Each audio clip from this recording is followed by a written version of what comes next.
ఈరోజు మనం Armstrong number coding ఎలా ఉంటుందో నేర్చుకుందాం.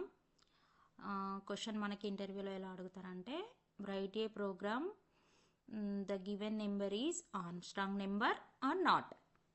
ఇలా ఇస్తారండి. ఇన్పుట్ ఇంట్ నెంబర్ ఈక్వల్ టు 153. ఇది నేను ఎగ్జాంపుల్గా తీసుకున్నాను 153. సో మనకి ఇక్కడ ఫస్ట్ ఆర్మ్స్ట్రాంగ్ నెంబర్ అంటే ఏంటో తెలియాలి. ఆర్మ్స్ట్రాంగ్ నెంబర్ అంటే ఇక్కడ మనం ఎగ్జాంపుల్గా ఏం తీసుకున్నామండి, ఇన్పుట్ 153 తీసుకున్నాం కదా. సో ఈ నెంబర్లో ఎన్ని డిజిట్స్ ఉన్నాయి, ఫస్ట్ మనం చేయాల్సిన స్టెప్ ఏంటంటే ఇచ్చిన నెంబర్లో ఎన్ని డిజిట్స్ ఉన్నాయి. సో కౌంట్ చేయండి. 1 2 3 డిజిట్స్ ఉన్నాయి.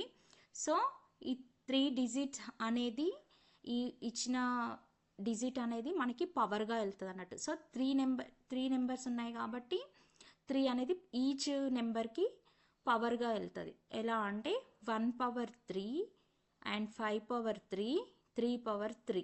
మనకి ఆర్మ్స్ట్రాంగ్ నెంబరా కాదా అని తెలియాలి అంటే ఈ టోటల్ నెంబర్ని ఆ ఉన్న నెంబర్ ఆఫ్ డిజిట్స్తో పవర్ చేసి యాడ్ చేస్తే వచ్చే వాల్యూ అనేది ఈ ఇచ్చిన నెంబర్కి ఈక్వల్ అవ్వాలి. ఎలా అంటే మనకి ఎన్ని ఉన్నాయి, 3 డిజిట్స్ ఉన్నాయి కాబట్టి 1 పవర్ 3 ప్లస్ మళ్ళీ నెక్స్ట్ 5 పవర్ 3 ప్లస్ 3 పవర్ 3. ఇది ఈక్వల్ టు ఎంత అవుతుంది ఒకసారి చూసుకుందాం. 1 పవర్ 3 ఎంత, 1 ప్లస్ నెక్స్ట్ 5 పవర్ 3 ఎంత, 125 ప్లస్ 3 పవర్ 3 27. టోటల్ యాడ్ చేస్తే ఎంత వస్తుంది మనకి, 153. చూసారా, ఈ ఇచ్చిన నెంబర్ని ఈ నెంబర్కి ఎన్ని నెంబర్స్ ఉన్నాయో ఆ నెంబర్ తోటి ఈ డిజిట్కి పవర్ యాడ్ చేసి సమ్ చేయాలి. ఇండివిజువల్ నెంబర్ని ఈచ్ నెంబర్ని యాడ్ చేస్తూ వెళ్తే మనకి ఏదైతే నెంబర్ ఇచ్చారో మనం సమ్ చేస్తే అదే నెంబర్ వస్తే దాన్ని ఆర్మ్స్ట్రాంగ్ నెంబర్ అని అంటాం. సో మనకి ఇప్పుడు ఆర్మ్స్ట్రాంగ్ నెంబర్ అంటే ఏంటి, దాని ప్రాసెస్ ఏంటనేది తెలిసింది. సో దాన్ని ఎలా కోడింగ్లో ఎలా రాసుకోవాలి అంటే, ఫస్ట్ ఇచ్చిన నెంబర్ని తీసుకోవాలి. నెంబర్ ఎంత, మనకి నెంబర్ ఎంత ఇచ్చారు, 153 ఇచ్చారు. Okay fine. దెన్ మనం ఏం చేయాలి, ప్రాసెస్ సమ్ చేయాలి.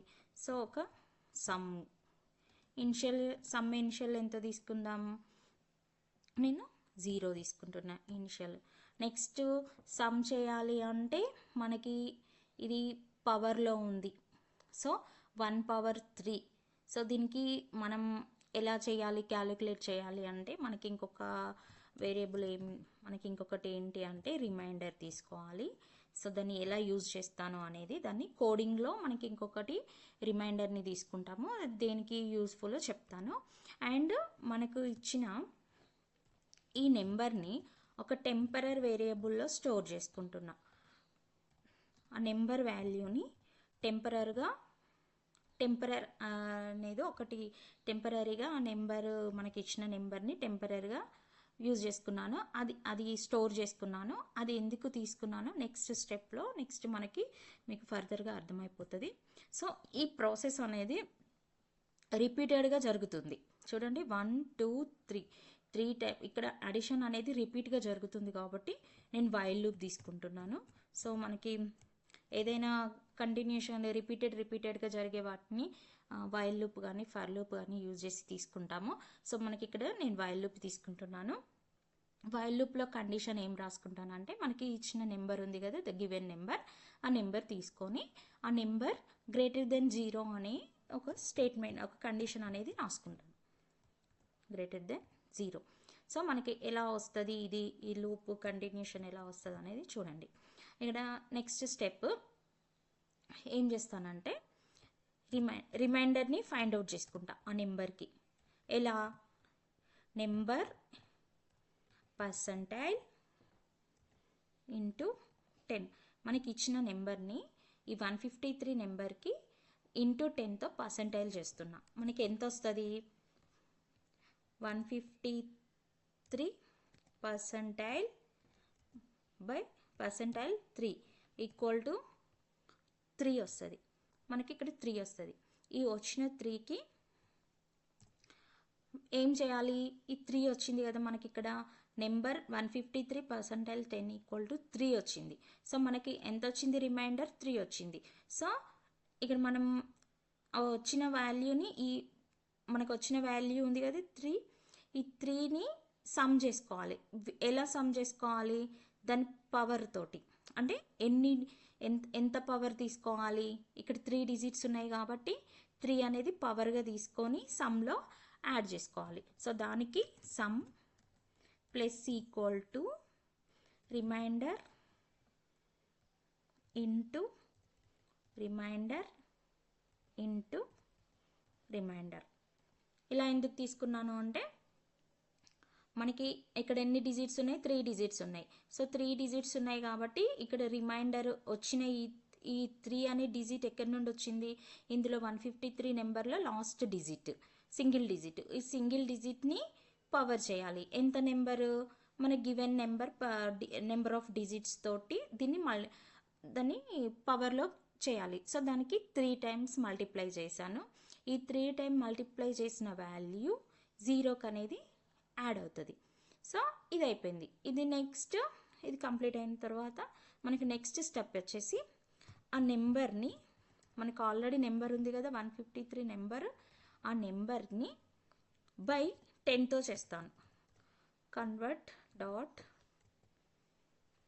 2 into 32 నెంబర్ బై 10 చేస్తాను. అంటే 10తో డివైడ్ చేస్తున్నాను.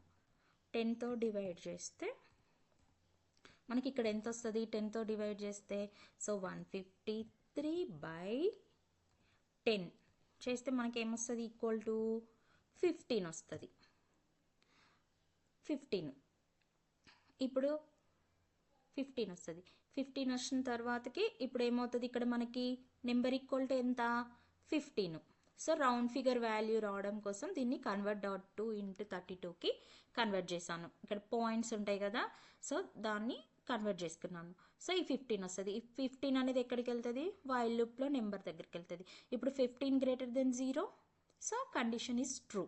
కండిషన్ ట్రూ అయితే ఇక్కడ ఏముంటుంది? నెంబర్ పర్సెంటైల్ 10 అయినప్పుడు ఇక్కడ ఏమొస్తుంది మనకి? 15 పర్సెంటైల్ 10 వచ్చినప్పుడు ఇక్కడ ఎంత వస్తుంది మనకి? 5 వస్తుంది. సో ఆ 5 అనేది రిమైండర్. ఇక్కడ 5 into 5 into 5, ఇక్కడ 125. ప్రీవియస్ ఎంత వచ్చిందండి? ప్రీవియస్లో 27 ప్లస్ ఇక్కడ ఎంత వస్తుంది? 125 వస్తుంది. నెక్స్ట్ ఇంకా అది అయిపోయాక ఇక్కడ మనకి సమ్లో 27 ప్లస్ 125 అనేది ఇక్కడ సమ్లో యాడ్ అయిపోయింది. నెక్స్ట్ నెంబర్ ఏమవుతుంది? నెంబర్ని మళ్ళీ తీసుకున్న 15ని బై 10 చేస్తాం. బై 10 చేస్తే ఇప్పుడు ఏమొస్తుంది మనకి? 1 వస్తుంది. 1 వచ్చిన తర్వాతకి మళ్ళీ ఇక్కడ వైల్ లూప్లోకి వెళ్తుంది. ఇప్పుడు 1 greater than 0, 1 greater than 0, 1 percentile 10 చేస్తే ఎంత వస్తుంది మనకి? 1 పర్సెంటైల్ 10 చేస్తే we will get the 1.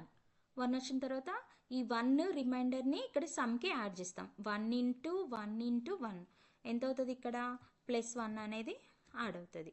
Add అయినప్పుడు ఇప్పుడు టోటల్ సమ్ ఏమవుతుంది? 27 ప్లస్ 125 ప్లస్ 1 ఎంత అవుతుంది? ఇక్కడ టోటల్ సమ్ అనేది 153 అవుతుంది. ఇక్కడ చూడండి, ఈ నెక్స్ట్ స్టెప్లో ఏమవుతుంది మళ్ళీ? సో ఇక్కడ 153 అయిపోయిన తర్వాత మళ్ళీ ఇక్కడికి ఏమొస్తుంది? 1/10 ఏమవుతుంది? రౌండ్ ఫిగర్గా 0 అవుతుంది. సో 0 అయినాక మళ్ళీ ఒకసారి వైల్ లూప్కి వెళ్తుంది. వైల్ లూప్కి వెళ్ళినాక 0 greater than 0 ఏమవుతుంది? కండిషన్ అనేది ఫాల్స్. కండిషన్ ఫాల్స్ అయినప్పుడే వైల్ లూప్ అనేది ఎగ్జిట్ అవుతుంది. ఎగ్జిట్ అయినాక ఇప్పుడు మనకు నెక్స్ట్ చేయాల్సిన స్టెప్, ఒక ఇఫ్ కండిషన్లో మనం ఇక్కడ ఆల్రెడీ టెంపరీగా తీసుకున్నాం కదా టెంపరీ వాల్యూ. ఆ టెంపరీ వాల్యూ మనం ఏమనుకున్నాం? Armstrong number. మనం తీసుకున్న ఈ నెంబర్ని ఎన్ని డిజిట్స్ ఉన్నాయో ఆ డిజిట్తో పవర్ చేసి ఇండివిజువల్ నెంబర్ని యాడ్ చేసినాక వచ్చిన సమ్ అనేది మనం యాక్చువల్గా తీసుకున్న నెంబర్కి అనేది ఈక్వల్ అయితే that is the Armstrong number అని అనుకున్నాం. సో అక్కడ ఆ కండిషన్ సాటిస్ఫై చేయడం కోసం మనకు తీసుకున్న నెంబర్ టెంపరీ నెంబర్, అది ఒక టెంపరీలో మనకి ఇచ్చిన నెంబర్ని ఒక టెంపరీ నెంబర్లో స్టోర్ చేసుకున్నాము. మనకి వచ్చిన సమ్ ఇక్కడ ఇఫ్ కండిషన్లో టెంపరీ నెంబరు సమ్ ఈ రెండింటిని ఈక్వల్ అయితే అప్పుడు ఏం చేయాలి? ఈక్వల్ అయితే కన్సోల్ డాట్ రైట్ లైన్ ఏం రాసుకుంటాం? ద గివెన్ నెంబర్ ఈజ్, ఏం రాయాలండి? The given number is Armstrong number. Okay, ఎల్స్లో ఏం రాస్తాము? ఎల్స్, సో ఇది నేను కాపీ పేస్ట్ చేసుకొని చిన్న not arms given number is a not Armstrong number అనేది రాసేస్తే సెట్ అయిపోతుంది. Number is a not Armstrong number. So ఒకసారి సేవ్ చేసుకొని ఇప్పుడు ఒకసారి మనం అవుట్పుట్ చెక్ చేద్దాం ఎంత వస్తుందో.